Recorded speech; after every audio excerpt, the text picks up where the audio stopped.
It's interesting what you guys both just pointed to, because it's almost like the worst of both worlds. It's like Puerto Ricans are portrayed as hapless victims, kind of like they can't help themselves. But when that's not true, but also on the other hand, the structural forces that create those conditions are also ignored. So it becomes, it's almost like a pathologized representation, totally absent, like ahistorical. And that's why I thought that I wanted to have both of you on. I want to feature both of your works of art. Juan, let's have you set up one clip from your documentary, and we can talk about that. And then Karina, we can go to your book. Yeah, thank you. So the first clip that I'm going to that I'm going to be showing here is a clip about a scene of the documentary Drills of Liberation, where activists are building wooden shields. These shields have been made in order to protect themselves in protests where the police have been very violent, and you would see this scene. The group that is building the wooden shields here is a group called Jornadas Acabaron las Promesas, which has been a collective that has been uh, the at the front of the movement against the Fiscal Control Board and the PROMESA Act in Puerto Rico, which is the one that enables this board. So Se Acabaron las Promesas began in 2016 after the PROMESA Act was approved, and it has evolved in many ways. But here, what you would see is Se Acabaron las Promesas in its prime, building shields for one of the protests that is going to happen in 2017, just weeks before Hurricane Maria. Can you just very briefly describe for people what the PROMESA Act is? Yeah, thank you, Katie. So it is very important for people to know this, but really what the PROMESA Act does is that it confirms our colonial relationship with the United States. Puerto Rico have been taken from the Committee of colonies that works with the colonies of the United Nations, because the United States have often said that Puerto Rico is a United States territory and therefore not a colony. What this act confirms is that pretty much the government of Puerto Rico virtually has no power right now, because there has been the PROMESA Act, which is the Puerto Rico Oversight, Management and Economic Stability Act, is an act put into place so that Puerto Rico it will solve its economic crisis, which is basically to pay the debt to Wall Street bondholders. And the act right now it has all the connections to all these displacement that is happening right now, all these budget cuts to public spending. And what is very unprecedented about this act and about this law is that it put a 7-member board to oversee all finances of the Puerto Rican government, and in this sense, they have a lot of power, in which they, for example, can veto laws. Like it recently happened with some modifications to the labor reform that the government here put.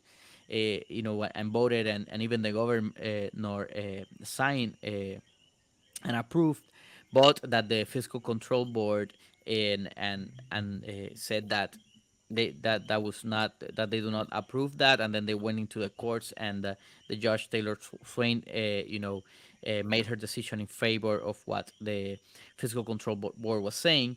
And they need to approve the budgets for the year of Puerto Rico. They like I say, they can veto laws. So pretty much they can make they have, like, it just shows and evidences that pretty much the Puerto Rican government, the elected officials that we elect here, have really no power, no decision making power in Puerto Rico. Because if the Fiscal Control Board does not want to approve whatever legislation they put forward, or the budget they put forward for the year, it simply does not happen. So the PROMESA Act is really the main colonial,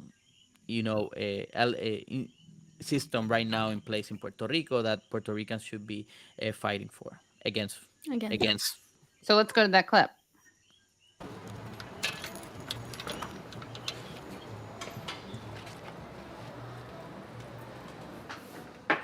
La única pintura que hay es la blanca.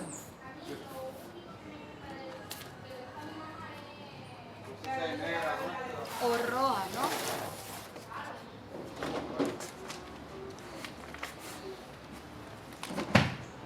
Antes de llevártelo, hazle así, para que no bote de pintura. Así. Hazlo con calma.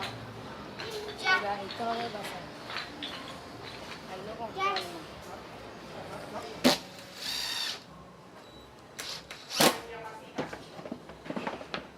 Diablo. Hoy fue material. Material todavía me falta. Hay una deuda en el país y no fue en pro ni a conciencia del pueblo de la gente, ni en pro de la calidad de vida de la gente. Así que esa deuda la tienen que pagar los responsables y no somos la gente de a pie. Estamos en preparativos para manifestaciones próximas. Se acerca el 31 de agosto, por tanto, es una manifestación conmemorándonos, dejando saber que después de un año seguimos aquí gente resistiendo. Yo creo que cada uno debería hacer el suyo.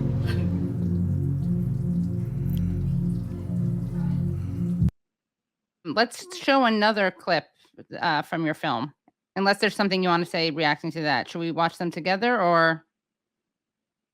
We can watch. We can watch. Well, just very, because there's Yeah. also another type of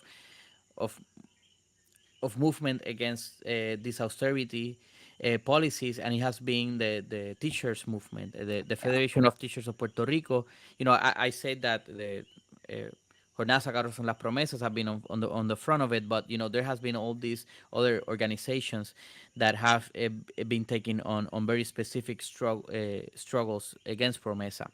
And one of them is the Federation of Teachers of Puerto Rico, which has been fighting against school closures. And the next clip that you're going to see is a school that the day that a school was closed, and they told all the teachers that they should pack their things and leave.